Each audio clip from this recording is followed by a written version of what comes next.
திமுகவுக்கு அடிமைத்தனமாகவே இருக்க சில நடிகர்களும் நடிகைகளும் இருக்காங்க. அவங்க ஆவுனா வந்துடுவாங்க மேடைகளுக்கு வந்துட்டு எல்லாமே திமுக தான் இங்கே செஞ்சிச்சு, எல்லாமே திமுக தான் இங்கே கிழிச்சிச்சுன்னு டைலாக பேசுவாங்க.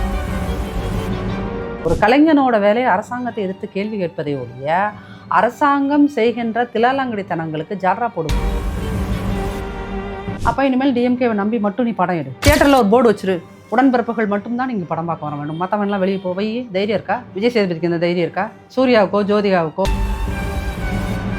வீணா பணம் கமலஹாசன் செஞ்சார்னா செஞ்சுட்டு போனார், அதுக்காக அவர் ராஜ்யசபாவில் போய் உட்காந்துட்டாரு. ரஜினி வந்து யாரையும் விதந்தோதுறது கிடையாது, 4 காமெடி பேசிட்டு அவர் சரக்கடிச்ச கதையை பேசிட்டு இவங்கெல்லாம் வந்து இந்த கார்த்தி குடும்பமே வந்து திமுகவோட அடிமை. அவங்க அப்பாவும் திமுகவுக்கு எப்போ ஜிங்ஜாங் போடுவார், அவங்க அண்ணா அண்ணி 2 பேர் இருந்தாங்க, அவங்களும் ஜிங்ஜாங்.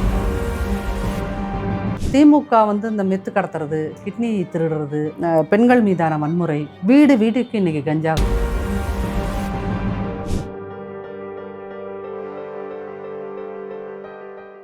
ஒரு 15,000 ரூபாய் 20,000 இருக்கிற ஒரு திட்டம் 1 லட்ச ரூபாய்க்கு அம்மா கொடுத்ததுக்கும் எவ்வளோ பெரிய வித்தியாசம். தென் அப்போ இவங்க இன்னொரு பக்கம் பீத்திக்கிறாங்க, நாங்கள் வந்து எல்லா அப்ளிகேஷனும் இருக்கிற மாதிரியான ஒரு அட்வான்ஸ் லேப்டாப் கொடுத்துருக்கோம்.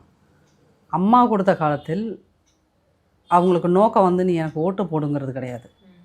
ஒரு அண்டர் ப்ரிவிலேஜ்டு சைல்டு, எந்த வாய்ப்பும் வசதியும் இல்லாத ஒரு குழந்தைக்கு லேப்டாப்புன்னா இதெல்லாம் நமக்கு கிடைக்கவே கிடைக்காத பொருள், அது மிடில் கிளாஸ் பசங்களுக்கும் அப்பர் மிடில் கிளாஸ் பசங்களுக்கும் தான் கிடைக்கிற பொருள்னு ஒரு ஏக்கத்தோடு பார்த்த பசங்களுக்கு அப்படிலாம் ஒன்றும் இல்லைடா, இதுதான் லேப்டாப், இது இப்படி தான் ஓப்பன் பண்ணணும், இப்படி தான் க்ளோஸ் பண்ணணும், இதில் என்னென்ன விஷயங்கள் நீ கற்றுக்க முடியும் அப்படின்னு சொல்லி அப்படி கொடுத்த ஒரு லேப்டாப்னால தான் 90 கிட்ஸ் வந்து இன்றைக்கி நிறைய ஐடி கம்பெனியில் வேலை பார்க்குறான்னா, இல்லை வேறு எந்த இடத்துலையோ ஒரு ஷேர் மார்க்கெட்லேயோ ஏதோ ஒரு இந்த நாலேஜ் பேஸ்டு எஜுகேஷன்னால் வந்து வேலை பார்க்குறான் இல்லையா, அவன் எல்லாத்துக்கும் காரணம் அதிமுக ஆட்சி காலத்தில் அம்மா ஆட்சி காலத்தில் கொடுத்த அந்த லேப்டாப் தான் காரணன்றத பல பசங்க அவன் கட்சி எல்லாம் பாகுபாடு இல்லாமல் அவனோட ரீல்ஸில் அவனே வந்து சொல்கிறான், ஒரு ஒப்புதல் வாக்குமூலம் மாதிரி சொல்கிறான்.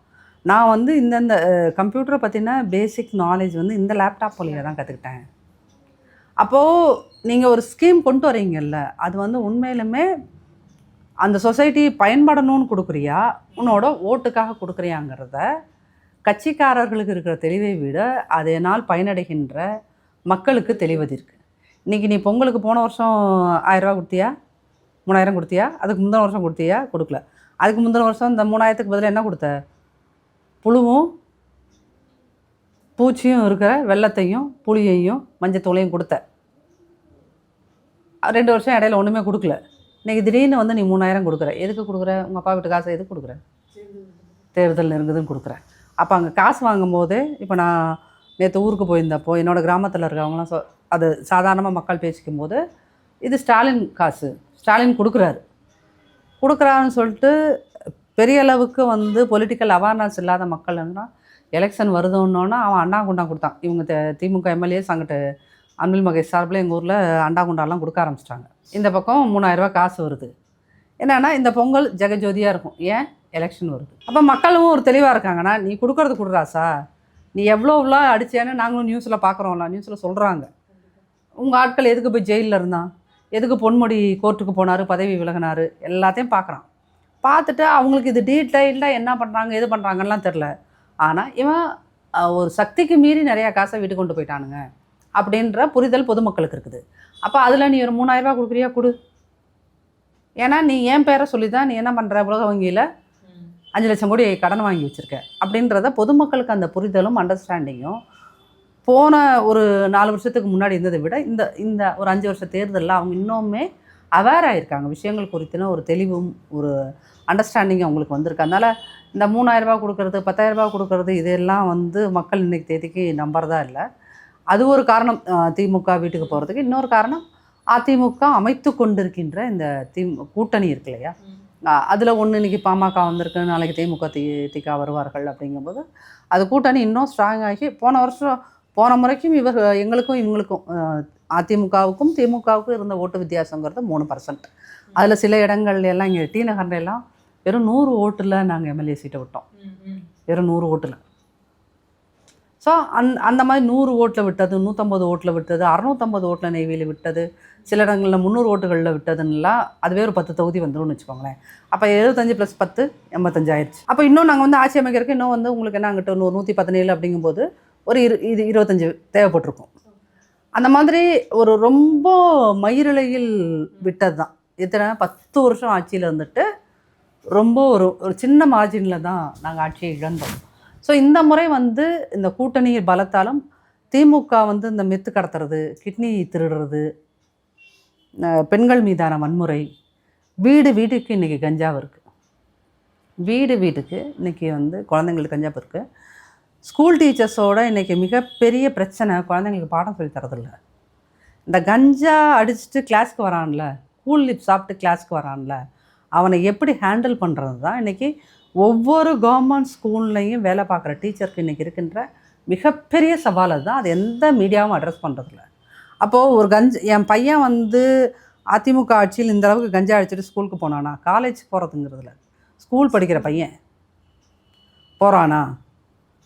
அப்போ போனானா? இப்போ வரான்ல, அப்போ இவங்க இதை கண்ட்ரோல் பண்ணலை அப்படிங்கிற ஒரு கோபம் பெண்களுக்கு இருக்குது. ஆண்களுக்கு இருக்கோ இல்லையா, அந்த கோபம் பெண்களுக்கு இருக்குது. பெண்கள் ஓட்டு தான் அதிகம். திமுக எல்லாத்தையுமே ஓட்டர்ஸாக தான் பார்க்குது. அப்போ நீ கஞ்சாவை பரவ விட்டுட்டு இன்றைக்கி உன்னால் தடுக்க முடியாது. ஏன்னா அது வந்து ஒரு மோசமான நெட்வொர்க். இன்றைக்கி அது பயங்கர டீப்பாக போயிடுச்சு, தடுக்க முடியல. இந்த காரணங்கள் எல்லாமே திமுக ஒரு குறைந்தபட்சம் அடுத்த ஒரு 10 வருஷம் வீட்டில் இருப்பதற்கான ப்ரிப்பரேஷன் பீரியட் இருக்கு இல்லையா, அதுதான் இந்த கடைசி 5-6 மாதங்கள். இப்போ நெல் பயிரிடுறதுக்கு நம்ம நிலத்தை பண்படுத்துகிறோம் இல்லையா, தண்ணி போட்டு இது பண்ணி அதை உழுது விதை போட்டு அப்படின்னு அது அந்த மாதிரி ஒரு 6 மாதம் தான். அந்த 6 மாதத்தில் தான் இவங்க என்ன பண்ணுறாங்க, நாங்கள் மக்களை பண்படுத்துகிறோம் அப்படின்னு சொல்லிட்டு 3000 காசு, லேப்டாப்பு, அது இதெல்லாம் கொடுக்குறாங்கல்ல, அதெல்லாம் எதுவுமே எடுபடாது அப்படிங்கிறத அது காட்டுது. இப்போது இந்த விஷயத்தை எடுத்துக்கிட்டோமே, அவங்க தேர்தல் வாக்குறுதிகளாக கிட்டத்தட்ட 525 வாக்குறுதிகள் கொடுத்தாங்க. அதில் வந்து பல விஷயங்கள் நிறைவேற்றலை. நிறைய விஷயங்கள் வந்து அரையும் குறையுமா தான் வந்து நிறைவேற்றி இருக்காங்க. இப்போது அண்மையில் எடப்பாடியார் வந்து ஒரு லிஸ்ட்டையே வந்து வெளியிட்டிருந்தார். இவ்வளோ ஊழல் நடந்திருக்கு அப்படின்னு சொன்னாங்க, கடன் இவ்வளோ இருக்குன்ற மாதிரி எல்லா பட்டியலும் வெளியிட்ட பிறகு தேர்தல் நெருங்குற நேரத்தில் பழைய ஓய்வூதிய திட்டத்தை கொண்டு வரோம் அப்படிங்கிற மாதிரியான ஒரு விஷயத்த பண்ணியிருக்காங்க. ஆல்ரெடி இங்கே பணமும் இல்லை, இவ்வளோ கடன் இருக்குன்னு ஒரு பிரச்சனை போயிட்டுருக்கு. இந்த நேரத்தில் வாக்குக்காக இதை ஒன்று பண்ணுறதுங்கிறது பொருளாதார ரீதியாக ஒரு பயங்கரமான ஒரு அடி வாங்கும்ல. இது வந்து வெறும் பொருளாதாரம் சார்ந்த பிரச்சனை மட்டும் கிடையாது. நீங்கள் வந்து ஒரு 8 லட்சம் ஊழியர்களை, அரசு ஊழியர்களை நம்ப வச்சு கழுத்திருக்கிறது அது. இவங்க வந்து அந்த ஓபிஎஸ் பழைய ஓய்வூதிய திட்டத்தையே கொடுக்குறேன்னு சொல்லிட்டு இப்போ நீங்கள் மக்கள்கிட்ட அவங்க எம்ப்ளாயீஸ் கிட்ட இருந்தும் கான்ட்ரிபியூஷன், கவர்மெண்ட்டும் கான்ட்ரிபியூஷன் அப்படின்னு இருக்கு இல்லையா, அது வந்து ஒரு எப்படி சொல்கிறது, ஒரு பழமொழி இருக்கும், உங்கள் வீட்டிலேருந்து நீ அரிசி எடுத்துகிட்டு வானே, எங்கள் வீட்டிலேருந்து உண்மையை எடுத்துகிட்டு வரேன், நம்ம 2 பேரும் ஊதி விளையாண்டுருக்கலாம் அப்படிங்கிற மாதிரி. அந்த மாதிரி ஒரு ஏமாற்று வேலை. அதனால தான் இப்போ இந்த ஸ்கீமை இது உண்மையிலுமே எல்லாத்துக்கும் சாட்டிஸ்ஃபைடாக இருந்ததுன்னா இந்த ஜாக்டோ ஜியோ மட்டும்தான் அதை ஆதரிச்சிருக்குது. ஆனால் ஜாக்டோ ஜியோ மாதிரியே பல சங்கங்கள் இருக்குது. அந்த ஜாக்டோ ஜியோவை தவிர்த்து மற்ற சங்கங்கள்லாம் அதை எதிர்க்குது. நம்மளை ஏமாற்றிட்டாங்க, நம்ம 20 வருஷமாக போராடினது தப்பு, அதை வந்து இவங்க கன்சிடர் பண்ணலன்றதை அரசாங்கம் அவங்க புரிஞ்சுக்கிட்டு அவங்கெல்லாம் போராடிக்கிட்டு இருக்காங்க. இன்றைக்கி கூட ஏதோ ஒரு அலுவலகத்தை முற்றுகையிட்டு போராடிட்டு இருக்காங்க அங்கே செக்ரட்டேரியட்டில். அப்போது டிஎம்கே கவர்மெண்ட் என்ன பண்ணுதுன்னா, எல்லாத்துக்கும் அன்னைக்கு 10 வருஷம் நம்ம வீட்டில் இருந்தோம், ஆட்சிக்கு வரணும்னு எல்லாத்துக்குமே பொய் வாக்குறுதிகள். அந்த வாக்குறுதிகளை வந்து நம்மளால் நிறைவேற்ற முடியுமா நிறைவேற்ற முடியாதாங்கிற ஒரு பொறுப்பும் கிடையாது, தெளிவும் கிடையாது. சொல்லிட்டு இன்றைக்கி ஆட்சி முடியும் போது அவங்க எல்லாருமே போட்டு நிற்கிறாங்க. எங்கிட்ட ஜாக்டோ ஜியன் இருக்குது, இவங்க யாருக்கு பொய் வாக்குறுதி கொடுத்தாங்களோ அவங்க எல்லாருமே சொன்னே செய்யின்றாங்க. இப்போ என்ன பண்ணுறதுன்னு தெரியல. அப்படிங்கும்போது என்ன பண்ணுறாங்க, உடனே இந்த 10 லட்சம் லேப்டாப்பை கொடுக்குறோம், இந்த வீணாக போனவங்க 4 நடிகர் இருப்பான், அவனை கூப்பிட்டு நமக்காக வந்து பேசுவான், இந்த லேப்டாப்பில் தான் வாழ்க்கையே மறப்போகுது அப்படின்னு ஏதாவது 2 டைலாக் பேசுவான். அதில் மக்கள் 4 பேர் 4 நாளைக்கு பிரச்சனையை மறந்துருப்பான் அப்படின்னு சொன்னோன்னே விஜய் சேதுபதி இந்த கட்சிக்கு திமுகவுக்கு ஒரு அடிமை மாதிரி போல இருக்கு, எப்போ கூப்பிட்டாலும் வந்துடுறாரு. இவங்கெல்லாம் வந்து இந்த கார்த்தி குடும்பமே வந்து திமுகவோட அடிமை. அவங்க அப்பாவும் திமுகவுக்கு எப்போ ஜிங்ஜாங் போடுவார், அவங்க அண்ணா அண்ணி 2 பேர் இருந்தாங்க, அவங்களும் ஜிங்ஜாங் போட்டாங்க. இப்போ கார்த்தியும் வந்துட்டு அப்படி போல இருக்குது. இன்றைக்கி அடுத்து அவங்க வீட்டில் யார், அவங்க குழந்தைங்க தான் இன்னும் வரலன்னு நினைக்கிறேன். அப்படி இந்த திமுகவுக்கு அடிமைத்தனமாகவே இருக்க சில நடிகர்களும் நடிகைகளும் இருக்காங்க. அவங்க ஆவுன்னா வந்துடுவாங்க மேடைகளுக்கு, வந்துட்டு எல்லாமே திமுக தான் இங்கே செஞ்சிச்சு, எல்லாமே திமுக தான் இங்கே கிழிச்சிச்சுன்னு டைலாக்காக பேசிட்டு போயிடும். சரி, ஏன்னா அவங்களோட தொழில் என்ன டைலாக் பேசுகிறது இல்லையா, நடிக்கிறது. அது அந்த ஸ்கிரிப்டை எவன் கொடுத்தா என்ன, காசு கிடைக்காது பேசிட்டு போயிடுவோன்னு சொல்லி அதை பேசிட்டு போயிட்டுருக்காங்க. அப்போது அவங்க யாருக்குமே இந்த பிரச்சனையோட தீவிரம் தெரிந்ததுன்னா அரசாங்கம், நடிகர்கள் வந்து ஒரு தயவுசெய்து ஒரு தெளிவுக்கு வாங்க. அரசாங்கன்றது ஒரு நடிகன்றவன் வந்து எந்த அரசையும் சப்போர்ட் பண்ணுறவனாக இருக்கக்கூடாது. கலையோட வேலை அரசை எதிர்த்து கேள்வி கேட்பது. ஒரு கலைஞனோட வேலை அரசாங்கத்தை எதிர்த்து கேள்வி கேட்பதை ஒழிய அரசாங்கம் செய்கின்ற தில்லாலங்கடித்தனங்களுக்கு ஜால்ரா போடுவது அல்ல.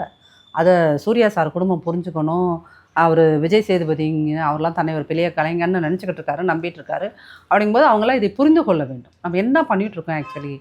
ஏன்னா உங்களுக்கு வந்து அங்கே வந்து உங்கள் தியேட்டரில் வந்து உங்கள் படத்தை பார்க்குறவன் டிஎம்கேக்காரன் மட்டும் வந்தால் பார்க்குறான், எல்லா கட்சிக்காரங்களும் தான் வராங்க, எல்லா சாதிக்காரர்களும் தான் இருக்கிறாங்க, எல்லா மதத்துக்காரங்க. அவங்க வரும்போது அவன் என்ன, சினிமா நமக்கு ஒரு டைம் பாஸ், ஒரு என்டர்டைன்மெண்ட்டுன்னு வரான்.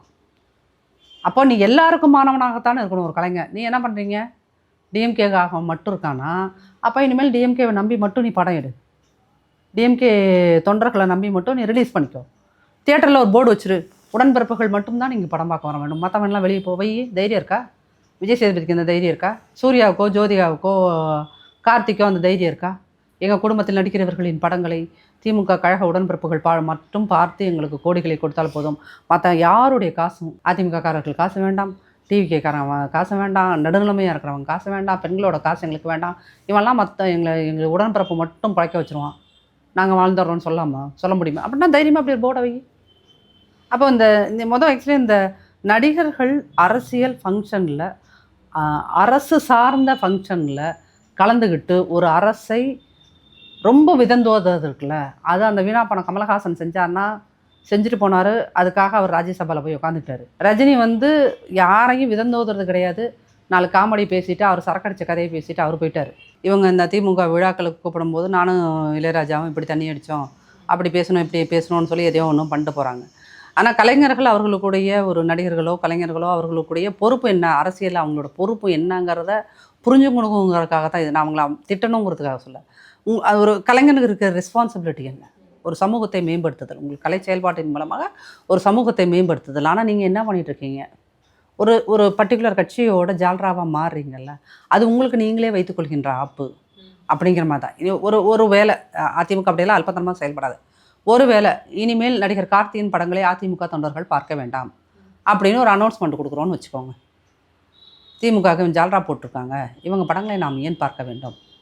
இப்போ நாங்கள் எங்கள் மாவட்ட செயலாளர் கூட்டத்தில் கலந்துக்கிறோம், எங்கள் தொண்டர்கள் அங்கே ஒரு 500 பேர் வருவாங்க. நாங்கள் வந்து எங்கள் பகுதி செயலாளர்கிட்டயோ வட்ட செயலாளர்கிட்டையோ இனிமேல் நம்ம தொண்டர்கள் யாரும் வந்து இந்த அவங்க மேடையில் போய் பேசுகிற நடிகர்கள் படங்கள் எல்லாம் பார்க்கக்கூடாதுங்க அப்படின்னு சொன்னால் அது எவ்வளோ பெரிய ஒரு சமூக பிளவை உருப்படுத்தும். அப்போது நீங்கள் வந்து திமுக மேடைகளில் ஏறும்போது ஒரு நடிகரோ நடிகையோ நம்ம பொறுப்பு என்ன, நடிக்கிறது, நம்ம நடிப்பின் வழியாக விஷயங்களை சொல்லுவது. அரசாங்கம் அக்கிரமங்கள் செய்தால் அதை எதிர்த்து பேசுறது, தன்னோட கலை மூலமாக அதை எதிர்த்து பேசுகிறேன், இதுதான் நம்ம வேலையை ஒழிய ஒரு பர்டிகுலர் கட்சியோட ஜால்ராவாக இருக்கிறது அப்படின்னீங்கன்னா நீங்கள் அந்த கட்சிக்கு போயிடணும், நடிப்பை விட்டுறணும். ரெண்டையும் சைமல்டேனியஸாக பண்ணக்கூடாது அப்படிங்கிறதான் நான் வந்து இது ரொம்ப ஹம்பிளாக இது ஒரு வேளை அவர்கள் பார்க்க நேர்ந்தால் சொல்லணும் அப்படின்னு நினைக்கிறேன். ஓகே, ரொம்பவே நன்றி மேம். இவ்வளவு நேரம் வந்து உங்களுடைய அரசியல் தொடர்பான விமர்சனங்களையும் கருத்துக்களையும் என்னோட பகிர்ந்திருக்கீங்க. ரொம்ப நன்றி.